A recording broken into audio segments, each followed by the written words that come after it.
Monster Hunter. Basically a linear series where every game just replaces the last, but with different monsters, right?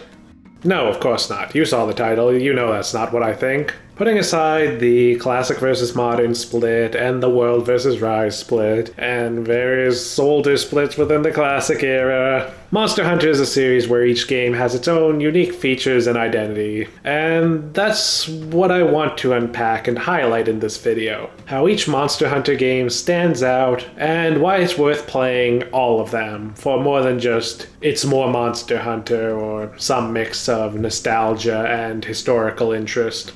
What better way to celebrate 20 years of Monster Hunter than something like this? Yeah, okay, I'm a few months late, but just roll with it, okay? Oh, and since I don't have a convenient means to get footage of every game I'm going to be talking about here, down in the bottom right I will have a little bit of text that tells you which game the current footage is from. But yeah, it's been 20 years of Monster Hunter, and just about every game in that time is worth playing for its own reasons.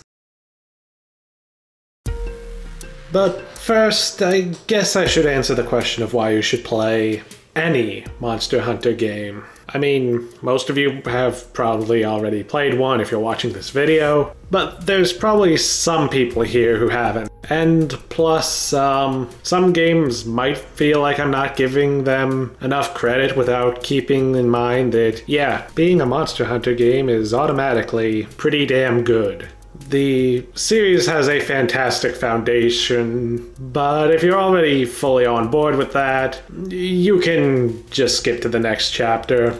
Just keep in mind that there's a lot of good stuff about the entire series that I'm not going to repeat in later sections. Firstly, there's the combat.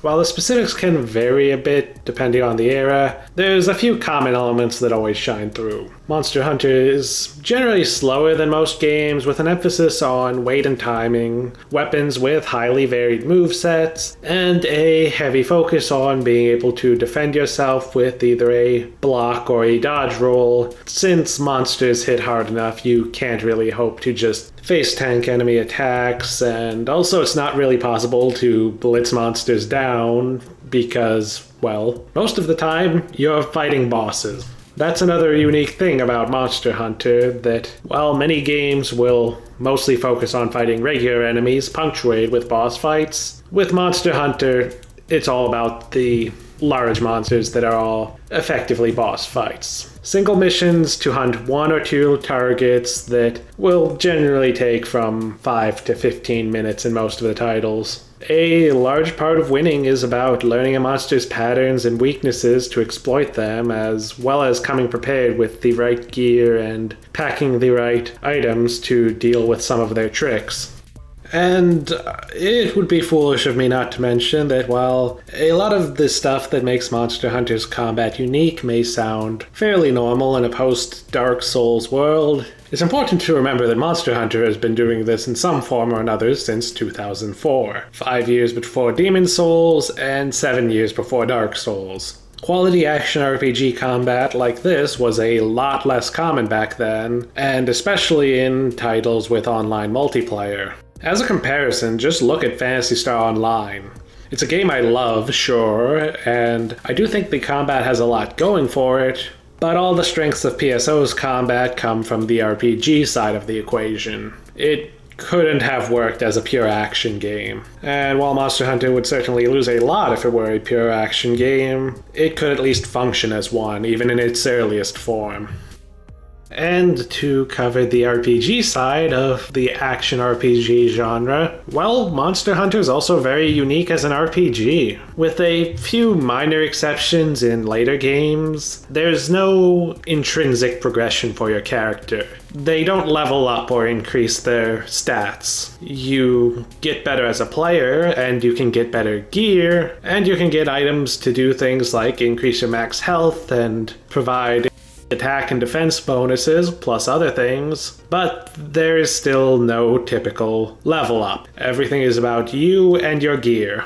I find this leads to a very nice progression experience. You can't end up over-leveled, and because gear is tied to the monsters you make it from, it's generally not possible to end up too over-geared and just trivialize a fight through superior equipment. Sure, you can put in the effort to be extremely well-equipped, but it will always be within a range that the developers can control.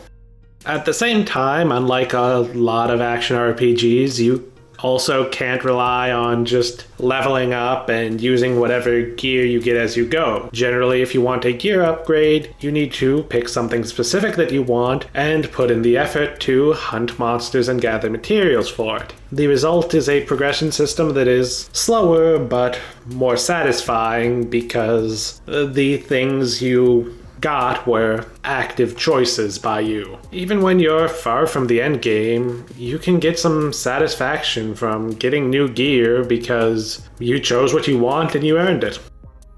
The gear itself is also a lot more interesting than many other games. Weapons aren't just raw attack, there's also sharpness, critical hit rate, and element, along with variables exclusive to certain weapon classes, such as different shelling types on gun lance, and the gunner weapons getting access to different ammo types. Plus just the fact that weapon classes are significantly distinct in this game, far more than most. Armor, meanwhile, has its raw physical defense, elemental weaknesses and resistance that can make a fight much easier or harder, and most importantly, various passive skills that require multiple pieces of armor to reach their full potential, making armor much more engaging and adding depth to your choice of armor. I'm not a big fan of games with randomized loot with a bunch of random properties thrown on generic base gear, and Monster Hunter is probably a big part of why. There's so much character and depth here, not to mention identity. If I say Nargacuga gear, anyone who plays the series knows that means primarily non-elemental weapons with high sharpness and critical rate, and armor that gives skills that focus on improving your dodge roll and your critical hit rate.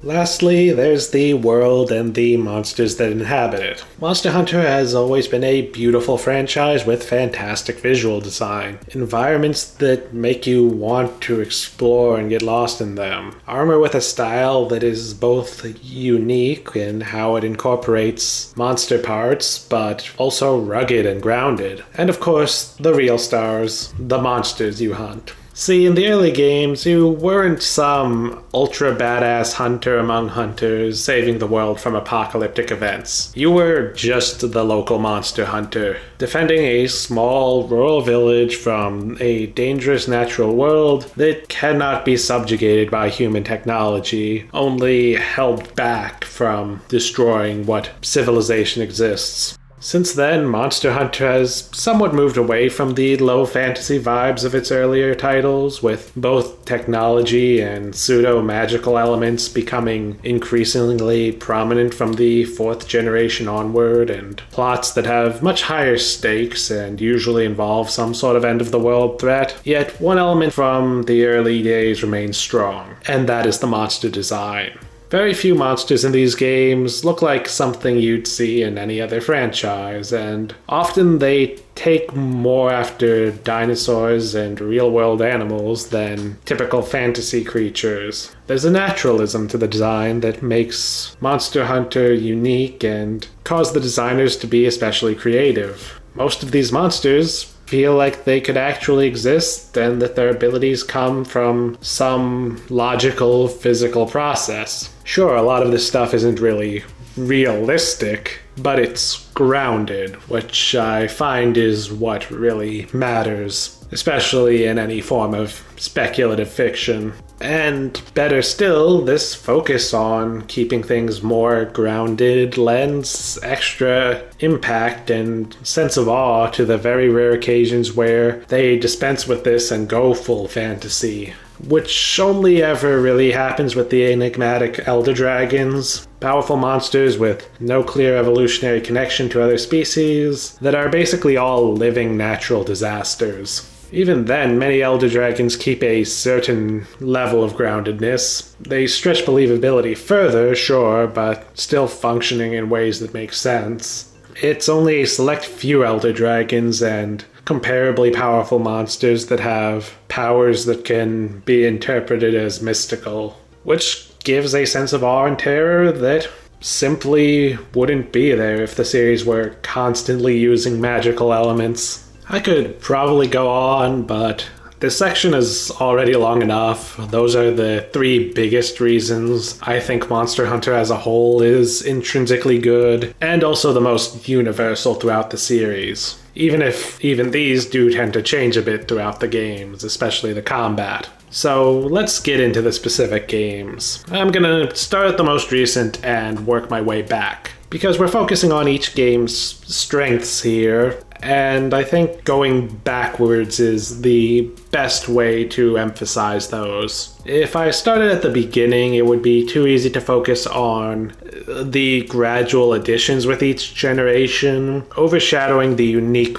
parts of the games, rather giving you the sense that newer equals better, which is not really what we're about here. We like to appreciate all games regardless of when they're from. And also this is because I think this is closer to the order in which people will consider trying the series. The further back you go, the more daunting it becomes. Just as the 3rd and 4th gen titles can seem tough to get into for 5th gen fans, 1st and 2nd gen titles are tricky for me to get into as someone mostly used to the 3rd and 4th generations. Not to say that I like them any less, just that there is a real learning curve that I have to face there. But in either case, I believe it is worth it, as you may not find your new favorite Monster Hunter game, but you may find something unique that you can't find anywhere else in the series.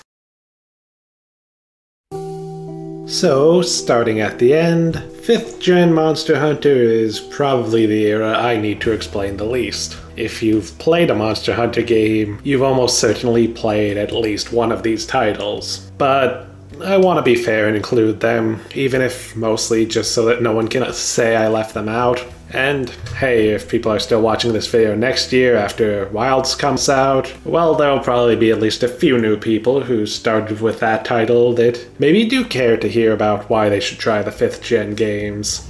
Of course, as someone who prefers classic, I'm not the best person to vouch for these games in particular, but I will still give them my best shot. These games are modern, approachable, and popular. Honestly, how you feel about that description probably lines up with how you'll feel about the 5th gen games. If you think that's a good thing, you'll probably prefer them, but if it sounds like a turnoff, maybe you'll enjoy the older games more. While most of the elements underlying that superficial description are too subjective for me to really get into, it's undeniable that being more approachable and popular are benefits for an online game. It'll be much easier to find people to play these games with, whether randoms online or friends you want to bring along for the ride, than it is for the older games. Of course, the big divisive thing about new versus old is often the combat. I caught a lot of flack for calling 5th gen combat generic in my previous video, which I guess is somewhat fair. I really did not explain that statement well enough. But to keep it brief and not focus too much on the negative, because this is supposed to be a positive video, 5th gen combat is still rather unique in the broad spectrum of games. It's mostly only in comparison to classic combat that it starts to feel generic. And even then, I don't necessarily say that as a purely bad thing. It is a very well-made combat system. But 5th gen combat is a lot more focused on the admittedly straightforward, hit it till it dies and don't get hit kind of approach. You can fight pretty aggressively, and a lot of it tends to be focused on trying to land whatever your weapon's big thing is. Some weapons have a bit more back and forth with certain attacks, others don't. but most feel fairly focused on a certain thing. It's fun, flashy, and satisfying, and I can see the appeal and certainly why it's more approachable and more widely liked. It doesn't have the stiff movements or the demand for precision that you had to deal with the older titles. Plus, there's a much gentler early game difficulty curve, while at the same time you get to the actual combat a lot sooner than in some of the older titles. But also it's worth noting that weapon types are probably at their most objectively distinctive here, with gameplay focused on trying to execute your weapon's core mechanics around the monster's patterns and making use of the tools your weapon gives you in the process. Every weapon type feels a bit more like its own different game compared to the classic titles, but that's all about 5th gen in general. Moving on to the games specifically, Rise was all about style and streamlining. A lot of features, whether they be staples from the first game or new additions from World, got removed to make room for Rise's own intricacies, focused almost entirely on the thrill of combat. In my book, the result is a bit of a mixed bag, though. Combat is fast-paced and unique, with plenty of its own nuances. For this reason alone, I think it's going to be a good number of people's favorites, but some of the other features just didn't land for me. I'll also add that Sunbreak is kind of a must here. I feel like the gameplay additions only really came into their own in the expansion and a little bit in the late game of the base title. I don't want to be too harsh on Rise, again, trying to be positive here, and it did come out in 2021, which was not a very strong year for video games in general for obvious reasons affecting their production, but it just was not great at launch. But with Sunbreak, it's great. It really embraced the game's unique features and made them shine. Combat makes better use of the wire bugs, switch skills got reinvented with the switch skills swap, turning them into more of an expanded moveset, and while I'm not normally a challenge seeker, the harder fights feel like the monsters are finally able to keep up with the power that the player gained in Rise. And I actually even really like the focus on counters. I do prefer these games to have a central mechanic or aspect to the gameplay that the weapons all play around in different ways. For me, these counters do the same thing to enrich the game as the focus on positioning did in classic Monster Hunter. And frankly, just for the improvements to combat, I think that Rise is actually genuinely my preferred 5th gen title. Monster Hunter World's biggest strength, meanwhile, is right there in the title. Immersion was a clear priority here, and while I think it somewhat goes to waste in a game that's not really inclined to give you space or reason to just watch nature, the fictional ecology and biologies of these monsters is the most realized it's ever been, and it's always at least been there in the background, but here you can watch it really play out. It also has the benefit that it is closer to a potential baseline for future Monster Hunter games. Even with the big 5th gen changes, it still feels like it's attempting to be a version of what, say, 4 Ultimate was. Just standard Monster Hunter of this era. Although even as I say that, there's plenty of unique features, though time will tell if any of these remain exclusive to World or if they become staples. There's the way exploration is emphasized and keeps you scouring the maps. While they're often maligned by classic fans, I do think the scout flies are a good choice. They feel the most like you're actually tracking the monster, and they also enable more complicated maps. I would not want to try and navigate the forest here with just a classic Monster Hunter map alone. Meanwhile, hunter tools are legitimately great as a concept, not always the best implemented, but I love the idea of having extra specialized equipment to choose from. It's really just a perfect fit for Monster Hunter, which is a game where your abilities have always been defined by your gear. The Clutch Claw, while having issues with how it kind of over-centralized the game, was just fun to use. And the added interactive elements in certain environments could be great fun when you are able to actually catch on to them and make good use of them. Oh, and I can't leave out that Iceborne's Charge Blade is my favorite version of the weapon class, which is itself my favorite. I do think Charge Blade feels a bit off in World, not quite playing like a 5th gen weapon, more still playing like its 4th gen self. The Sword Charge and Axe Charge are great additions that I would have loved to have in a classic style Monster Hunter game. So yeah, I may not be an all-in modern Monster Hunter fan, but I still enjoy them. I think maybe I just give the impression I don't because, well, I am by nature kind of a critical person, but I still have 400 hours in each. Saying that I think they're trash would be just an outright lie. Monster Hunter is good, and I'm generally fairly open-minded with games. It takes a lot to make me actually hate a game, even if I will gladly pick apart even games I love. World and Rise are great games, and even if they're not my favorites, it's easy enough to see why they've gotten so popular. I just wish their successes had brought with them more appreciation for the classic games.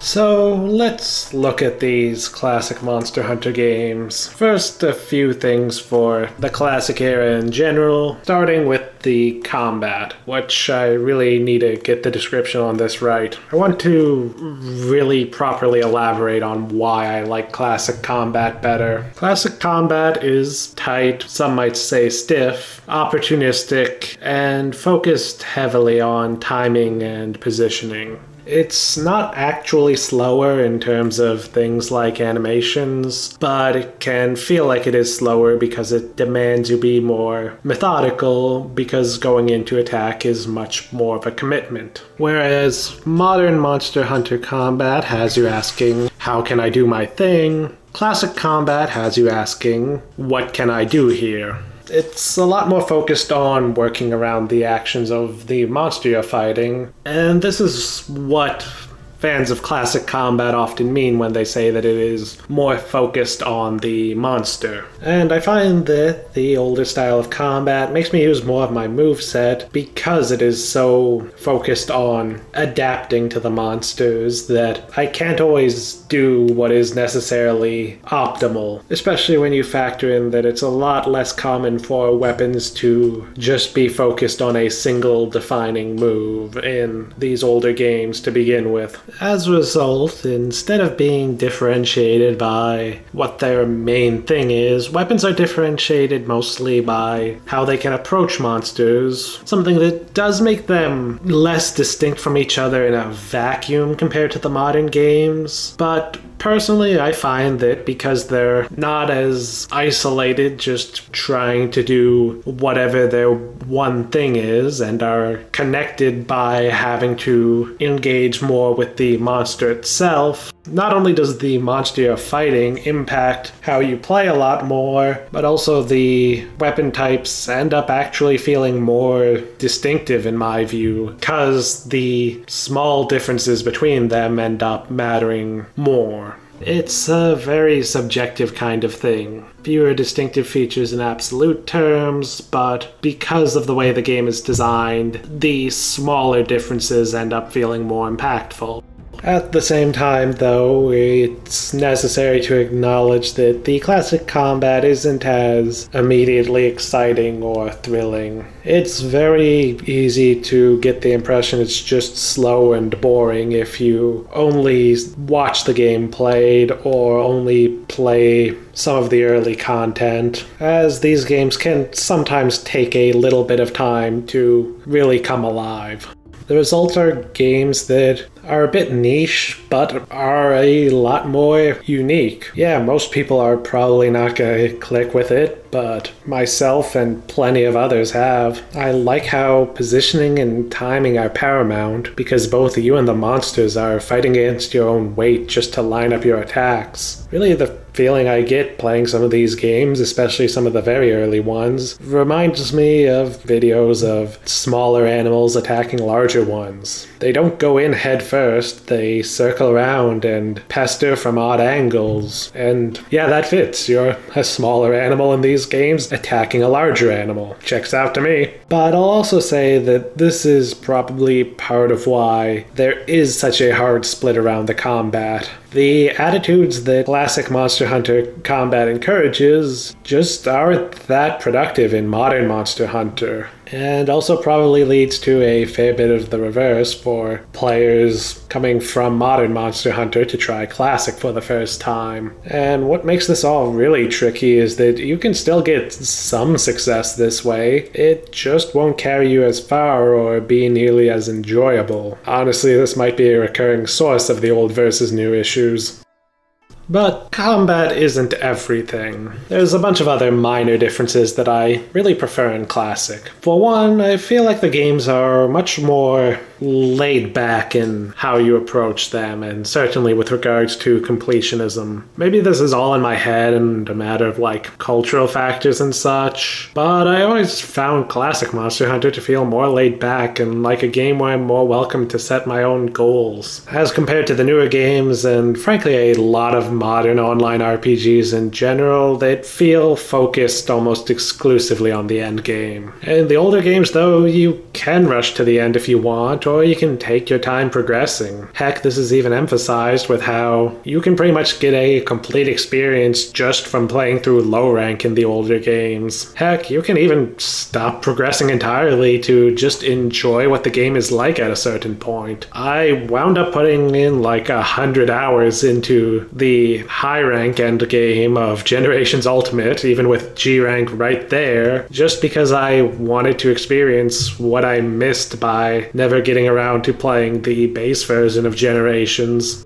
This also goes hand in hand with the older games having a more gradual progression in terms of player power and generally lower power level throughout most of the later content. Armor skills had a much more even power level throughout the ranks, mostly in line with what high rank gear in 5th gen would give you, and the older skill system was much more rigid in customization, usually putting the focus on what you could have and making individual skills feel more valuable instead of being able to amass all of the meta skills. There's also increased importance on the limited supply of consumable items, with combination recipes that take more items and farms that are generally less potent. This means a longer time until you're able to go out with a full inventory of all the best consumable items, and also means you have to be mindful of your supplies. An annoyance to some, to be sure,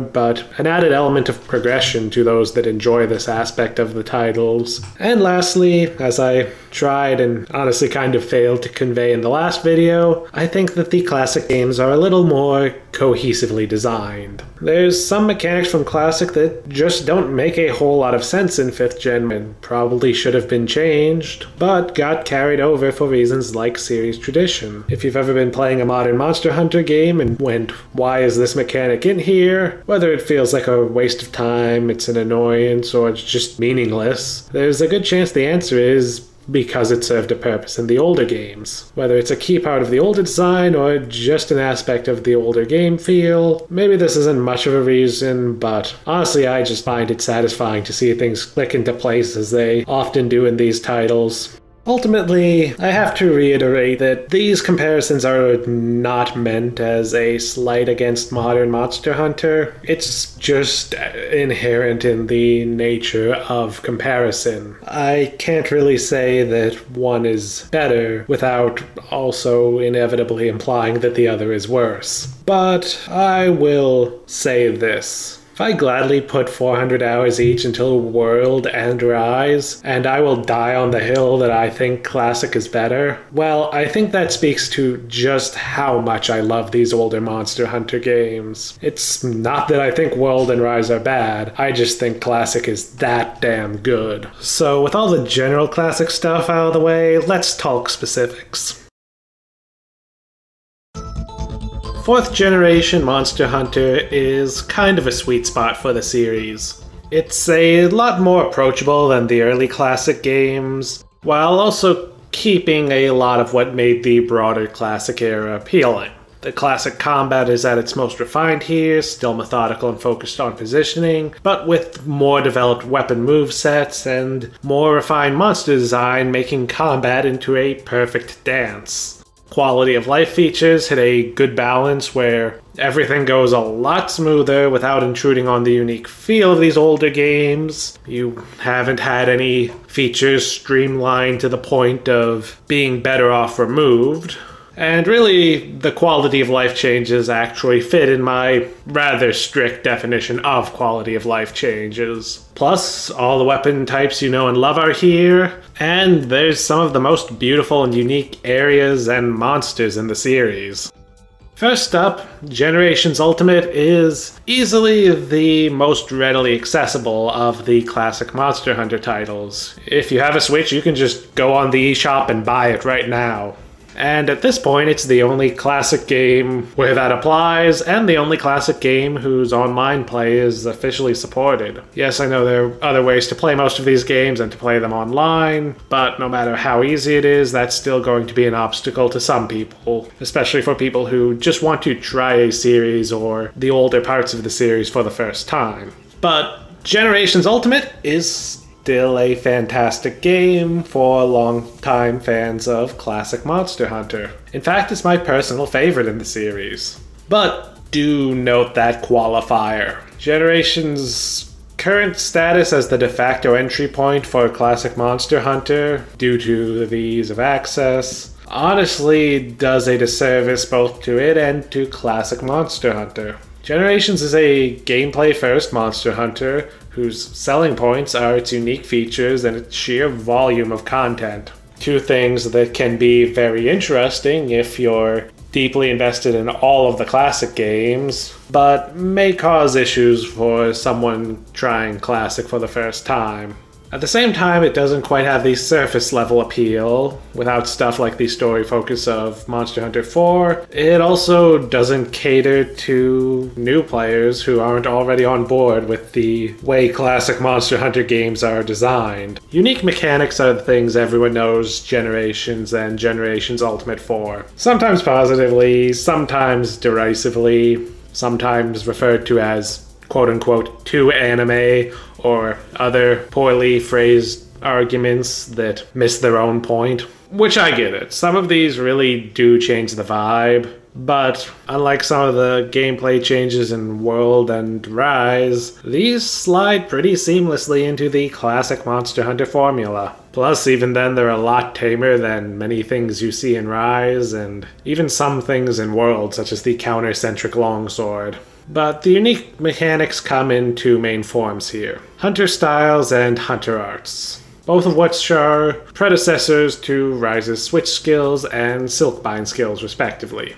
Hunter styles are alternate movesets for your weapons. There are 6 styles, one of which, Guild, plays like the Monster Hunter 4 incarnation of a weapon with a few additions, and the rest of which provide certain tweaks. Striker style focuses on hunter arts, aerial style focuses on being able to perform jump attacks anywhere, adept focuses on perfectly timed blocks and dodges to set up powerful counterattacks, valor weakens your basic moveset in exchange for allowing you to enter a powered up state with a stronger moveset, and alchemy lets you conjure items on the fly as a sort of utility style, including some items that don't actually even have a regular counterpart.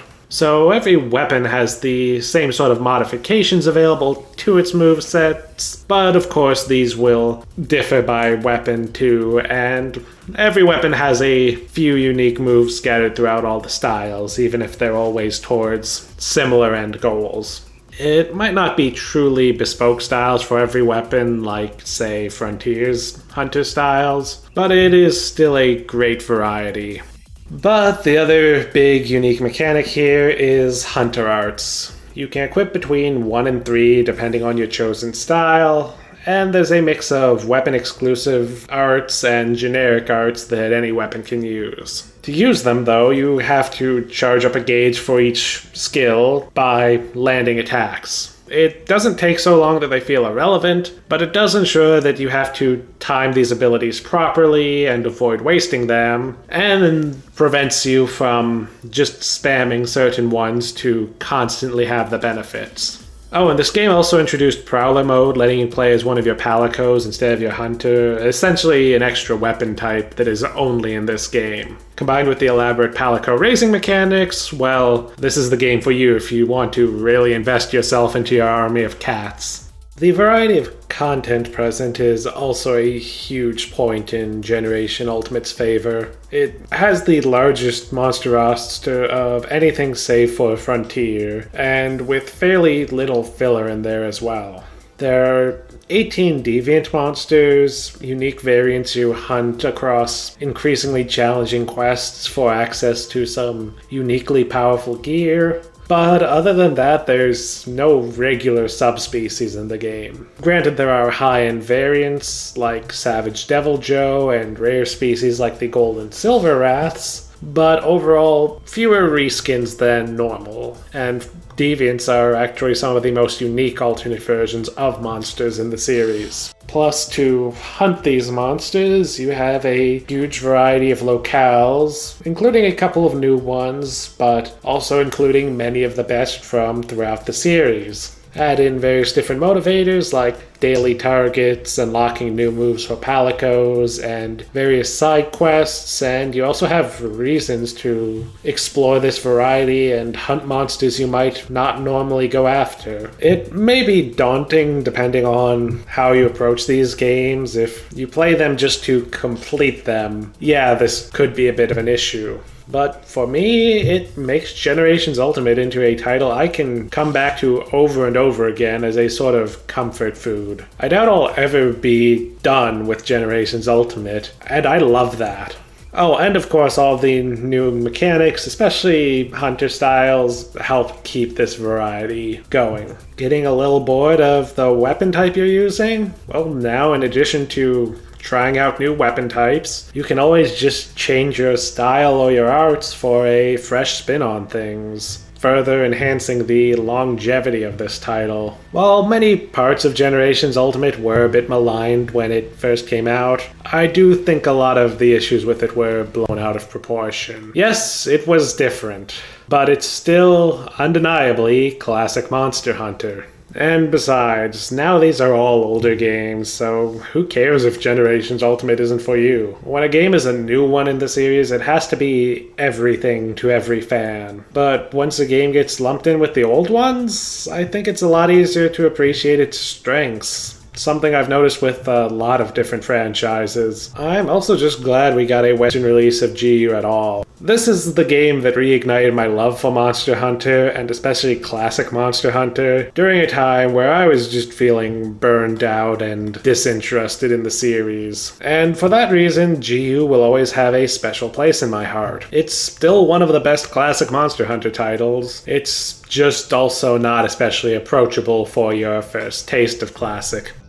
4 Ultimate, meanwhile, was the best place for new players to get into classic Monster Hunter. Now, it's a bit harder to access, unfortunately, and the official online servers are gone. But if you're willing to track down a way to play it, I think it's the best possible introduction to classic Monster Hunter. The biggest reason for this is that it is a very pure experience with few one-off mechanics that could turn someone who otherwise would enjoy Classic off of this particular game. Even though it did make many additions, more emphasis on story, more verticality, along with jumping attacks and mountings, and even having multiple town areas, these have all become standard for the series going forward. Even having a second hub area is standard in the expansions for 5th gen. As a result, the biggest things that were new in Full Ultimate at launch are just normal 4th and 5th gen Monster Hunter. Don't get me wrong, there's still some unique features, such as frenzied and Apex monsters, different Apex monsters than in Rise, but the former are a minor change, and Apex monsters only start to show up much later. There's stuff like the Everwood or the random weapons that are a predecessor to the Kolv Taroth stuff and world. Again, small, optional, and not really that notable.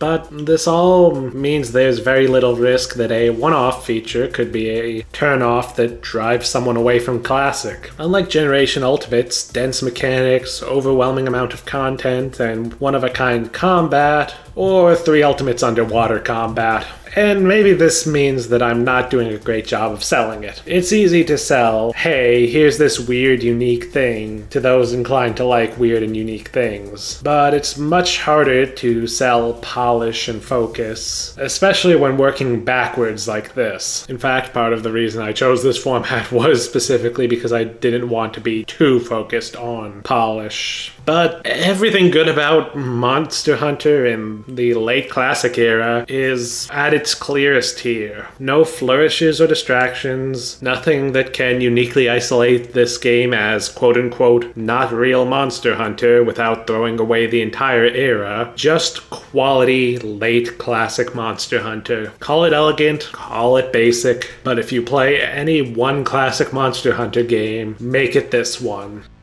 And yeah, that kind of sums up 4th gen in general. It is the most polished form of Classic, or more specifically late Classic. And that's what makes it amazing. Seriously, there's some of the best monsters in the series here in 4th gen.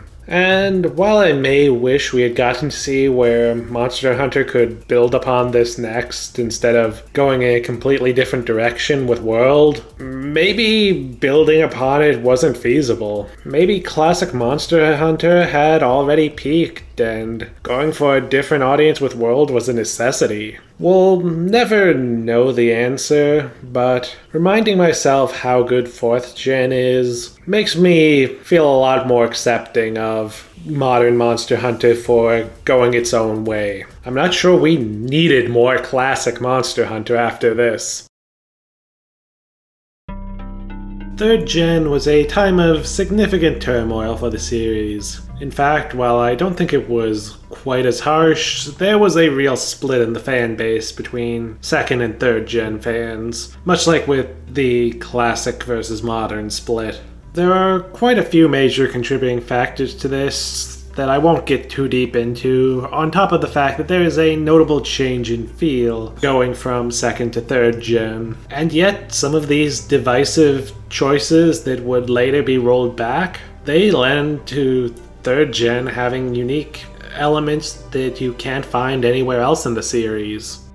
First off, there's the underwater combat, which was controversial for being generally considered slow, sluggish, and awkward. Basically, it was to classic Monster Hunter players what classic is to 5th gen players. And yeah, it is a bit clunky, and I do remember preferring to avoid it when I was playing Tri back in the day, but now it really doesn't bother me so much. It's got that same sort of mechanical immersion that classic combat in general has. You're out of your natural habitat, of course you'll be at a disadvantage. Meanwhile, monsters like Lagiacrus are much stronger and more graceful in the water. Notably compared to Generations Ultimate, where Lagiacrus was kind of a letdown.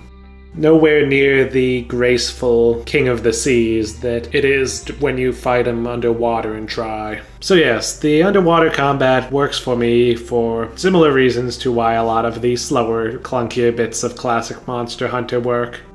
There's also a lot more experimental things that Tri attempted. which will be covered when I talk about that game specifically, but one thing I should point out that's felt throughout the entirety of 3rd Gen was Tri's decision to cut the monster roster. The first 2 generations generally attempted to keep everything that prior titles had. The sole exception I can think of is that Yamasukami was introduced in 2, removed in Freedom 2, and then added back in Freedom Unite. So of course, when they finally decided to cut down the roster, well, much like when Pokemon started doing it, it was controversial. But I do think it was smart for Monster Hunter to rip the band-aid off relatively early. If they tried to keep every monster in every game, it would have led to issues going forward, and if it didn't happen sooner, then the huge jump in graphical specs that World brought would have necessitated it then, and would have just made World even more controversial. Plus, in the meantime, we probably would have gotten fewer new monsters anyway, so it would have kind of been a lose-lose situation. But while this was generally maligned at the time, especially in Tri, which only kept 3 returning large monsters, this has ultimately resulted in 3rd Generation having one of the most unique monster rosters in the series. In addition to those confined by the underwater combat to stay in 3rd Gen, there's several monsters that have simply stayed exclusive to the generation. Quirúpeko and Giganox stand out as 2 of my favorite examples of this. Although I will say that Tri, being the game that leaned most into this, can feel a little lacking after a portion of its monsters have become staples. So 3rd Gen is already probably one of the more unique generations, and if you're going to play any 3rd Gen title, well, it should probably be 3 Ultimate. 3 Ultimate is a weird amalgamation of Tri and Portable Third. It's not quite as unique as either of them, but it is the most complete, and I imagine that the additional content will be more important to most players than the minor features other 3rd Gen titles have. Plus, it has the most complete monster roster in 3rd Gen. Tri and Portable Third each have a number of monsters not found in the other, so going with 3 Ultimate is a much more efficient route if your goal is just to see most of what 3rd Gen has to offer. It's also just the selection of unique monsters and underwater combat taken to their greatest extent. It's the only 3rd Gen game with G-Rank, so it's the only place you can fight the various monsters exclusive to this generation at their hardest. It also means that several of the monsters added in this particular game that are reliant on water have never shown up again in any future titles. Notable examples being the Goldbeard Seadeers or the Dire Moralis. Additionally, because Tri cut some weapon types and Portable Third cut underwater combat, this is the only game where you can use dual blades, gun lance, hunting horn, and bows underwater. And it is the only game where you can take the fight to Plesioth and chase it into the water. It can no longer hide from you. But that's kind of it. It used to have the benefit of being the only 3rd Gen game you could readily purchase and play online officially, but like 4 Ultimate, both of these factors are totally gone now. So it's quote-unquote just the best way to experience most of what 3rd Gen had to offer and what made it special, even if it doesn't have any of the smaller, more unique features of the prior games. Portable Third, meanwhile, is the last of the Monster Hunter portable games, the PSP installments that were localized as the Freedom sub-series, though this last one, as you can tell from using portable and not Freedom, never left Japan. While the team that made these titles has since made Generations Ultimate and Rise, these older titles are much closer to being a version of the Generations mainline game, rather than a full-blown spin-off. And interestingly enough, Portable Third here was for a while the best-selling Monster Hunter title, despite never coming to the West. It's kind of weird to think that the majority of people who played 3rd Gen never touched its signature water mechanics, which were omitted from Portable 3rd, I believe for technical reasons, with the maps that featured them being reworked to not use those elements. I know back in the day it was discussed as an alternative to the other 3rd Gen titles that didn't have the underwater combat so many people disliked. I mean, while it does technically do that, I'm not sure it's worth going for Portable 3rd just for that reason today. You miss so much of 3rd generation without the water combat, most notably large swaths of the monster roster. You still have some of the unique monsters and some new ones that were added to take their places, but you're missing a good chunk of them, most notably the Gaia Cruz and Sidious, who are the two biggest stars of the story mode of Tri. And if you're not going to get a full 3rd Gen experience, water and all, honestly these days you're probably better off playing a 4th Gen game. But in spite of this, I'm still recommending it because it still has some unique monsters, adding to the complexity of 3rd Gen in general. Notably including Amatsu, who was introduced here but didn't appear in 3 Ultimate. But even more strange is that there are a couple of older monsters, notably Tigrex and Akantor, that are in Portable 3rd but not 3 Ultimate. And there's also a bunch of minor things, like the setting, then unique for being a more Japanese-inspired version of the Monster Hunter aesthetic, the portable style approach to the farm systems, the ability to use armor spheres to upgrade weapons, and it's the only 3rd Gen game to use Palicos instead of the Shakalakas as companions. Nothing here is a game changer that makes it an absolute must-play, but I think there's enough to make it unique to make this a great way to get a bit more 3rd Gen in your life. And the same goes for Monster Hunter Tri, the first game of the 3rd generation that is surprisingly still worth playing.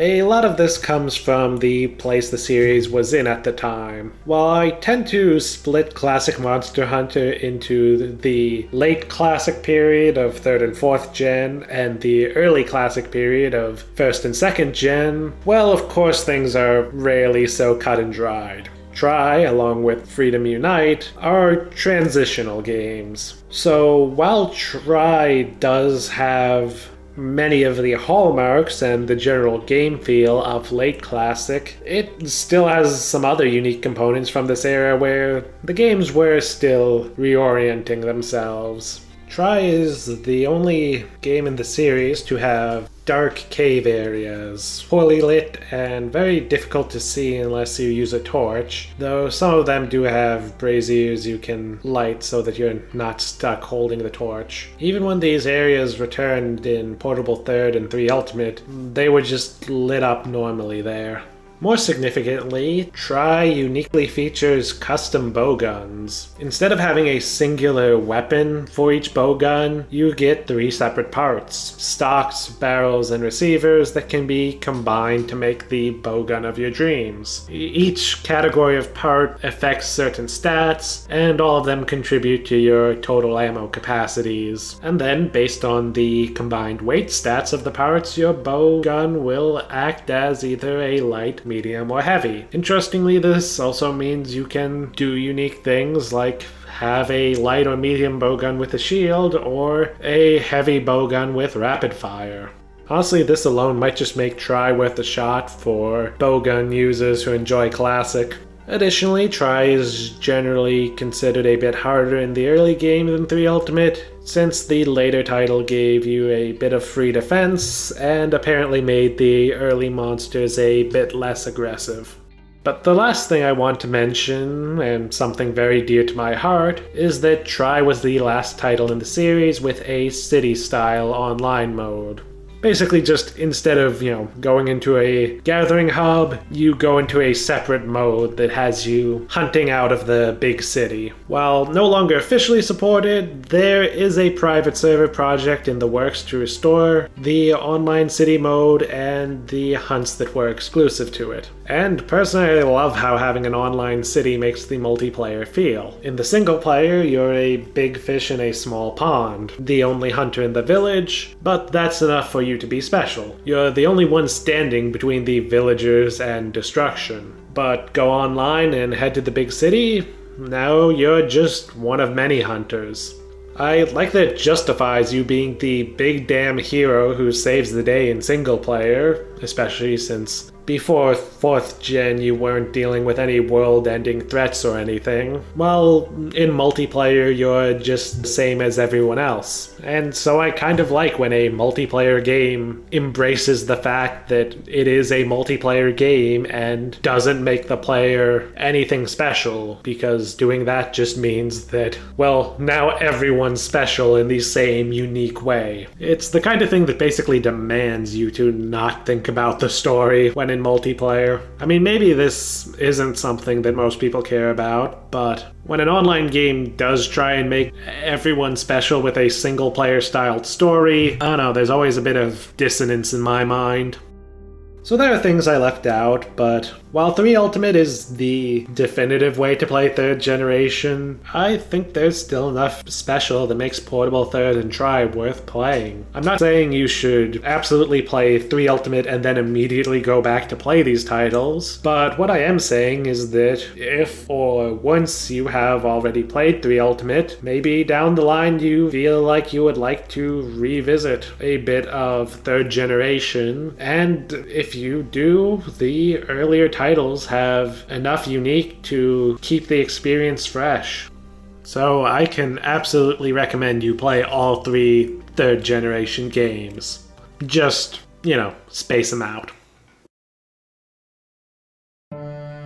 On our trip back through Monster Hunter, 2nd gen is where things start getting a bit weird, but also very interesting. Tri, which we just talked about, and Freedom Unite, which we're about to talk about, were the games where the franchise was transitioning from the early classic period to the late classic period. But they're still clearly on the opposite sides of that divide. I remember when I was young, I had started with Tri, and after I got a PSP, I wanted to try Freedom Unite, only to bounce off harder than a weapon with red sharpness. There's a lot here that can turn a player off. The different game feel, missing quality of life features, or occasional just genuine bullshit. Yet at the same time, these are the games where everything fits together best. There's the most intentionality to the various systems, which is something that is sometimes lost in the later games. While most systems have been improved in some way or another in the later titles, 2nd gen is where the vision of classic Monster Hunter is at the clearest. This even applies to the combat.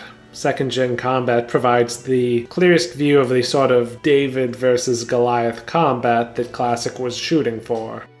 Now, if you want a taste of 2nd gen, you have 2 main choices. The first of these is Freedom Unite, which is the classic Monster Hunter game. Don't let the name confuse you, this is the G-Rank version of Freedom 2. If it was released later, it would probably be called Freedom 2 Ultimate. They hadn't nailed down their translation naming conventions yet. This was actually the first G-Rank game to come to the West, in fact. But Freedom Unite has everything from classic Monster Hunter. Every map and every monster from the first 2 generations, and even a few from Frontier. Though at the same time, it's also a little bit different from the other early classic game. As I said, it's part of the transitional phase. The result is a title that is a little bit more approachable. The game progression is much more like in a late classic or modern Monster Hunter. Small monsters aren't so ravenous that a swarm of them is more dangerous than a large monster, and combat will be a lot more familiar, if still streamlined. Don't get me wrong, you'll still probably face a bit of a road bump. I sure did. And there's still occasional pains in the ass, but it won't be as sharp a change as other classic titles. So I wouldn't say it replaces the experience of all of the early classic titles, but it is going to get you most of the way there in a package that's nowhere near as heavy on the idiosyncrasies as DOS is, nor as impenetrable and rough around the edges as first gen is. And hey, on top of that, I know most people are probably not as concerned about experiencing the original design and intent of these games like I am, and a lot of people find the stuff that isn't just killing the monsters to be unimportant. So if that's your viewpoint, Freedom Unite is almost definitely the best way to experience early classic. And frankly, even with my appreciation for the eccentricities of some of the earlier titles, Freedom Unite is just really nicely polished. It has the most content of the early games, and while some of the changes do change the feel of the game, it's undeniably still the most polished. Meanwhile, Monster Hunter DOS is perhaps one of the most fascinating games in the franchise, and frankly I think it's a title that it's criminal that we never got an official release of in the West. Do you find yourself expressing really weird opinions about classic Monster Hunter that confuse everyone around you? Things like how, yeah, the slower gathering totally adds to the immersion, or other opinions that are generally fond of mechanics that most people find to be a pain? Well, there's probably just going to be a handful of us, but Monster Hunter DOS is the game that leans most into that. It is a particularly unique title that leans more than any other game in the series into the idea that this is as much a slower paced survival game as it is a game about killing big monsters. I think the best way to demonstrate how unique DOS is to talk about the early game. It is tough. You're so poor you'll be selling materials for money. Account items will actually be worth something because of how desperate you are for funds, and getting a full stack of potions until you've memorized the gathering spots, and even then you can only gather herbs during the day. On top of that, it's even designed to slow you down early on. The first large monster you can hunt is Bulldrome, which, unlike most classic games, you can hunt right after doing a single gathering quest. But unless you're a veteran of this era of Monster Hunter, you won't be ready to win.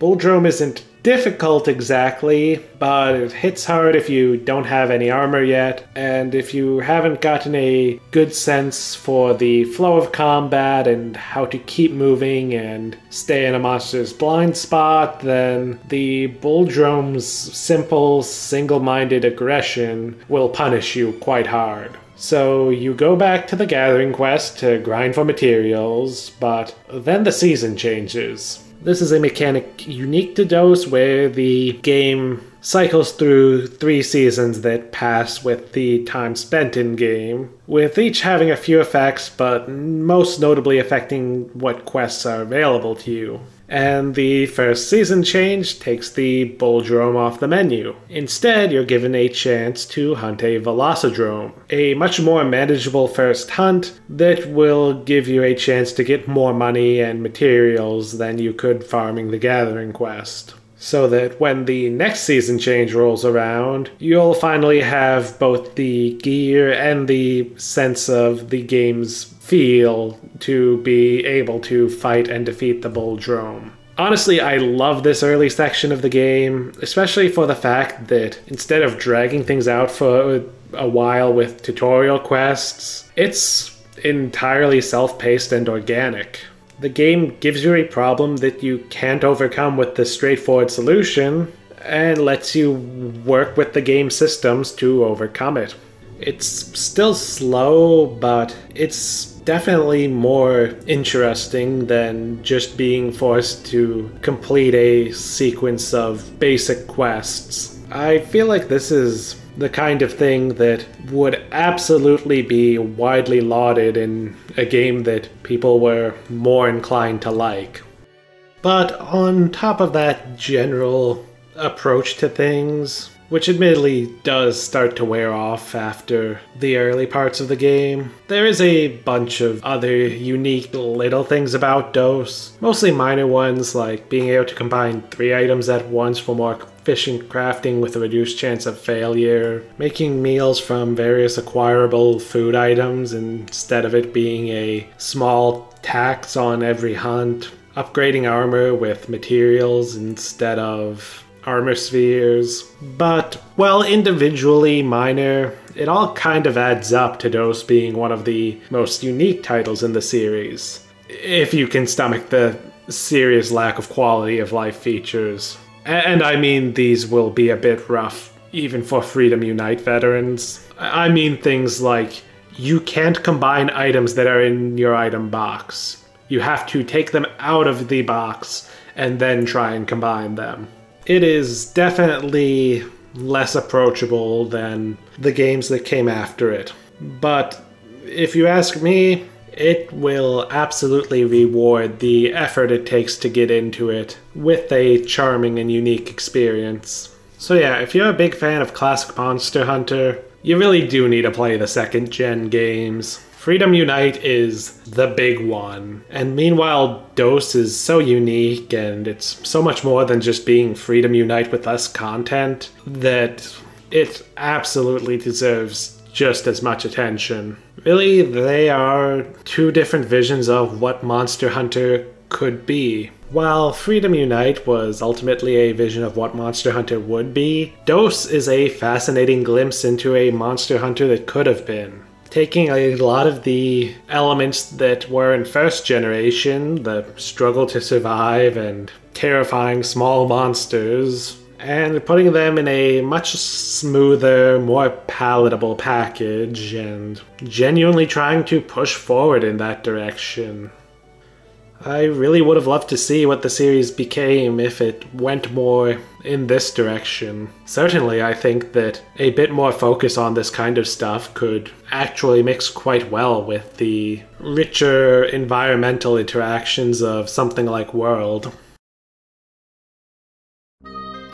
Now, first gen, well, it's there if you really want to see where things started. Honestly, I struggle a bit to recommend these. Even compared to second gen, they feel rough and unrefined. You know how in a lot of franchises, it's often the first installment that's held in the most regard? Well, for Monster Hunter, most of the nostalgia is pointed squarely at second gen. Because these early games were extremely iterative, the second gen is mostly just an improved first gen, while first gen itself is just not left with a lot that's appealing. There's a very small pool of weapons, basically none of which have the features they're best known for in later games. While the hitbox problems of classic Monster Hunter are often greatly exaggerated, with the late classic games easily being as good as Rise and World, the reason that the perception has endured that classic Monster Hunter has bad hitboxes is largely due to memes spawned in the first generation, when hitboxes really were that bad. Monster variety is also extremely limited, both in terms of the number of species and the fact that those species are concentrated in all just a few categories and a narrow range of body types that results in a lot of similar fights. There's the fact that small monsters are a huge hassle, even more so than in DOS, and I get the impression the intention was that a party would have to split their attentions between the large monster and the small monsters. Doesn't work out so great in single player, especially considering that, well, AI companions won't be added until Freedom Unite.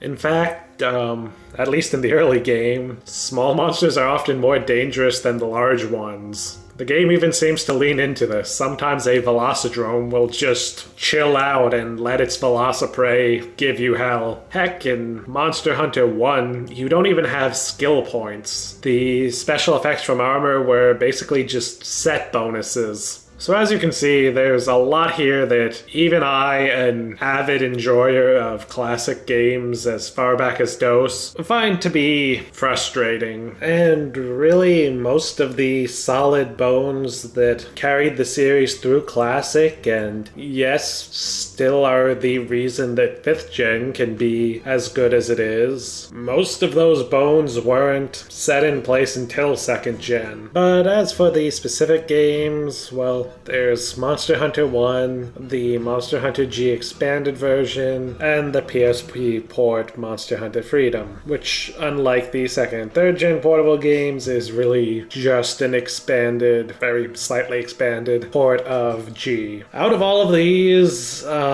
maybe I'd recommend an English patched Japanese version of Monster Hunter 1 for the most authentically original experience. And because for whatever reason, I'm pretty sure this specific version is the subject of the private server project, or at least the one I've heard of, it's probably a reason to favor this version. Monster Hunter Freedom is more approachable and has more content, but I don't really see the point. If you want more content, go for 2nd gen, and well, if you want more approachable, I mean, Freedom is still one of the least approachable Monster Hunter games, but by being more approachable and less like the original title, it kind of defeats the main reason you'd want to go back this far to begin with. If you want a more approachable take on early Classic, there's Freedom Unite.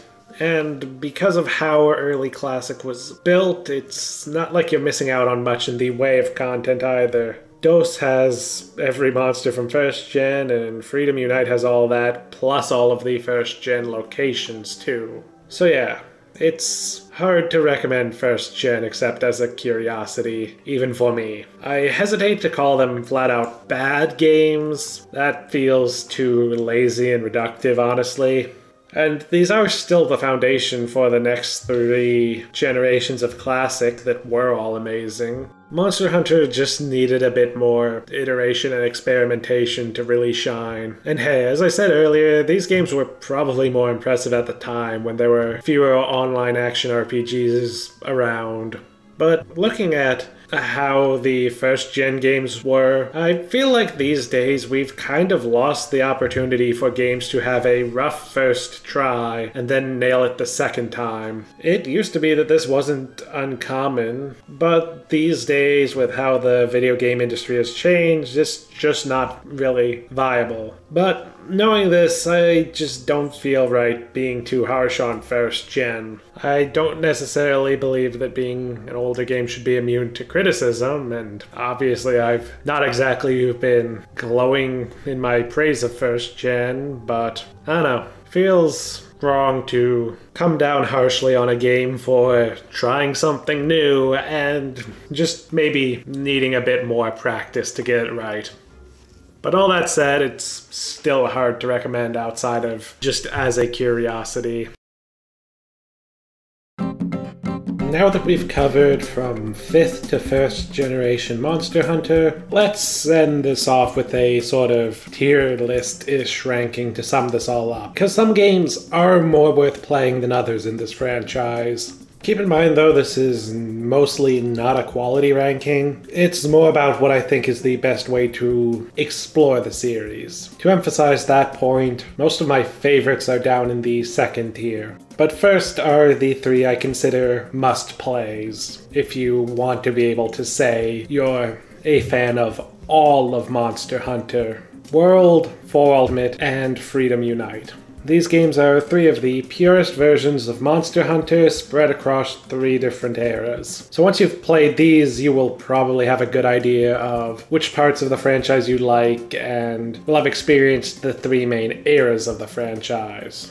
World may not be my favorite, but I'd be very hard-pressed to say you shouldn't at least give it a try. It's the most popular game for a reason, and a lot of its design choices will appeal to a broader audience much more than the rest of this very niche series. 4 Ultimate, meanwhile, is here for the ultimate introduction to classic Monster Hunter. None of the quality of life issues you sometimes have with the older titles, very few weird one-off mechanics that could turn a player off, but you have all the weapons with their most complete classic movesets and some of the best maps and monsters in the franchise. Then Freedom Unite is the ideal gateway into early classic titles. It's going to be a bit of a rough jump, even if you've played Tri, the very next game after it. But at the same time, Freedom Unite isn't fully early classic either. It's a great stepping stone to see how old of Monster Hunter you can handle. But it's also a fantastic and comprehensive game on its own, on account of being a pretty complete sampler platter of the first 2 generations. It's not going to give you the whole experience of the titles before it, but it's going to give you enough of a taste. Plus, it still has that early classic charm, where things were simpler enough that everything just fits together.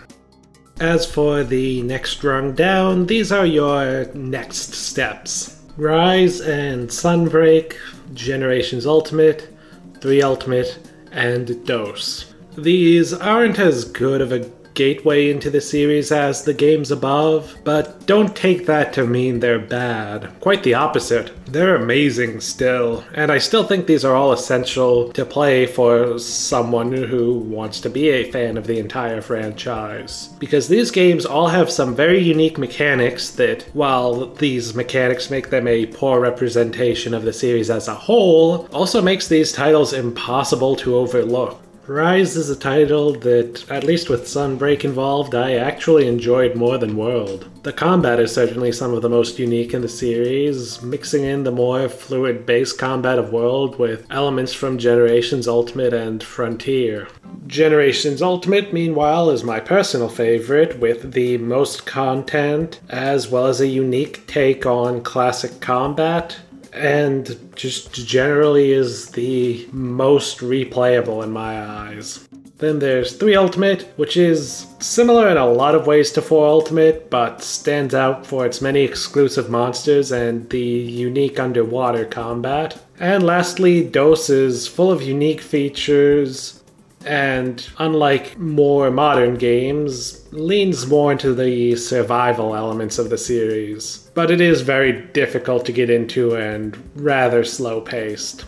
Lastly, we have the optional titles, everything else. These are still good games, but they're best saved for once you're deep into the series and want more. They have a lot of overlap with other games in the series, and while there is enough unique to make them worth playing, and often have some unique features, I don't think too many people are going to say that you're not a real fan if you've only played everything I've listed above and not these few. Again, they're best saved to be a new, fresh taste of Monster Hunter once you've already played everything else. There's Try and Portable Third, which are both different enough from 3 Ultimate that they're a decent dose of extra 3rd gen. And 1st gen, well, there's probably some appeals I didn't really notice if you can really get into it, but the barrier to entry is higher and it's not as unique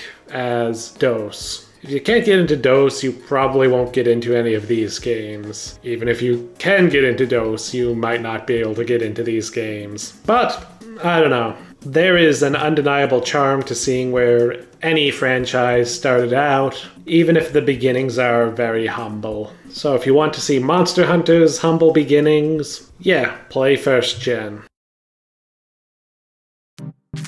Before I finish things off, I should also mention the spin-offs. These are mostly not available to play, but if you get a chance, they're unique enough that you should probably try them. And it'd feel wrong to omit them from this list. Firstly, there's the big one, of course, Monster Hunter Frontier, which started as a PC port of Monster Hunter DOS, which means that it has all of the weird, unique stuff from that game, but then gradually got updated with features both unique and shared with the main series, with its last major update even coming after World came out.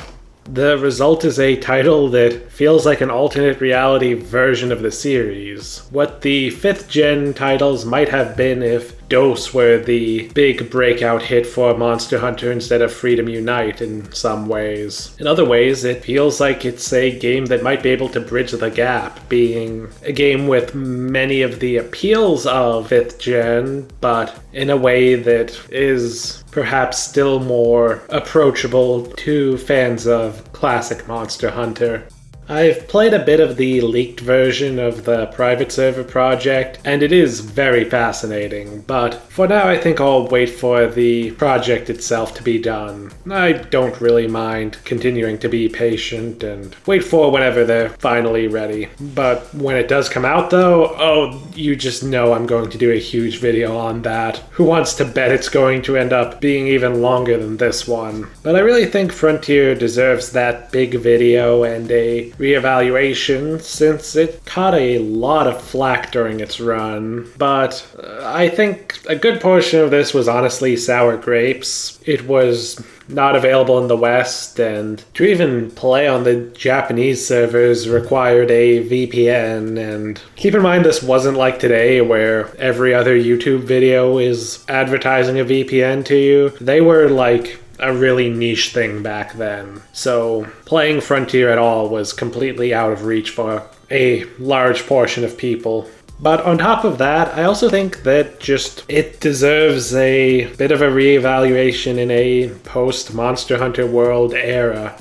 And then there's Monster Hunter Online, which is a game that admittedly I know very little about. It's a Chinese-only MMO that takes a bit from Frontier, including several monsters that only appeared in Frontier and Online, but it also seems to have systems of its own. It's definitely less famous than Frontier, but I hope I get a chance to play it someday. It's also quite pretty since it was made in the CryEngine, making it easily the most visually impressive Monster Hunter game before 5th gen. And lastly, there's also mobile games. Probably most notable is Monster Hunter Explorer, which seems to be a sort of 3rd generation game with a bunch of unique monsters, variants, and a unique weapon type. And from what I've seen online, it does a surprisingly good job of adapting something close to Monster Hunter into a mobile format. There's also dynamic hunting and a number of even older mobile games that predated smartphones and were even more primitive takes on the already somewhat primitive early Monster Hunter. Oh, and I guess there's also the more recent Monster Hunter Now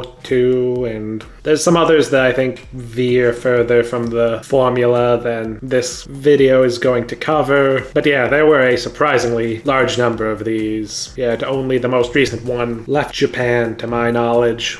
Forgive me for making this section rather brief, although if you've watched this entire video so far, you're probably thanking me for keeping it brief, because a lot of stuff here I mostly consider out of this video's scope and out of my ability to really cover, both mostly just because most of what's here can't even be readily played right now. I want to mention them to be complete, but I felt best not to spend too much time on them. Someday, though, I would like to give some of these their own videos. Monster Hunter is a series that often gets viewed very linearly, especially in classic versus modern Monster Hunter discussions, where the older games are often mistakenly viewed as all being basically the same by newer fans who interpret the rejection of the newer style as simply being a rejection of change, as opposed to just acquiescing to the existence of different tastes. But Monster Hunter is a series that has always experimented and changed, and it's often split the fan base before. But to continue on my point, I haven't even covered everything unique about many of the titles. There's plenty of smaller things throughout the series too that only showed up in a game or two, but most of those are less reasons to go out of your way to play a certain game and more interesting curiosities. It's funny to think that all of this started with one game and an initiative by Capcom to experiment with online gaming, which just goes to show how long 20 years really is in this industry. 20 years is enough for online gaming to go from something that is approached experimentally and with a whole initiative to just something normal that most games do. But looking back and seeing just how much I appreciate the classic Monster Hunter titles, believe it or not, this doesn't make me resent the 5th gen titles. Much to the contrary, it makes me feel a bit more accepting of them. Yeah, it kind of sucks that there probably won't be another game like them ever again, but honestly, I can't really be that upset when there's still many great older games in the series that I have yet to wring every last drop of enjoyment out of. And plus, with the enticing prospect of Frontier private servers in the distant future, I'll at least get one more dose of something new from this era of the franchise. On top of that, just looking at the series' history, I am probably more optimistic about Wilds than I've ever been. The odd-numbered generations have always been somewhat rough experiments that then turn into something truly beautiful in the even generations. So maybe we'll see that repeated, and World and Rise, as successful and popular as they are, will prove to just be the rough versions of whatever 6th gen will be.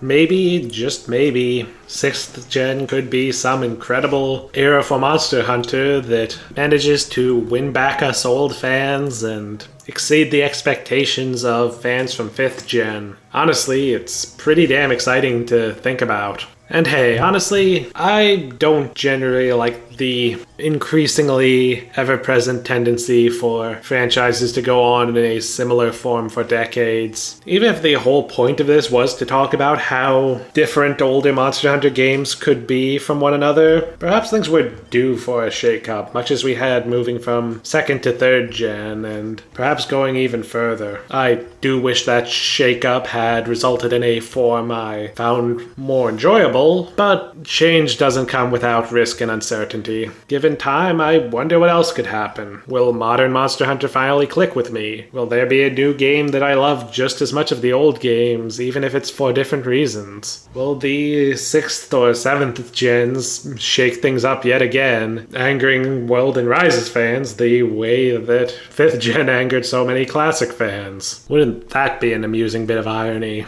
Actually, we already kind of have it with the jump from World to Rise. But now for the bit where I try and get you to comment. I know I left some stuff out since it wasn't as important a reason to play a given game. Did I leave out one of your favorite parts of a title as a result? What about the games I left out? Mostly they're ones that already have an updated re-release that, to my knowledge, mostly supersedes it. But maybe like Monster Hunter Tri and 3 Ultimate, there's some unique features to the non-G rank versions that I'm simply not aware of. So let me know if there is anything I'm missing. Maybe they might not be a reason to play it over the updated version, but when we're not likely to ever get a new classic Monster Hunter game again, having a modestly different version of a game to go back and replay might be worth it if it's keeping things fresh. But for now, this is Mikhail, signing off.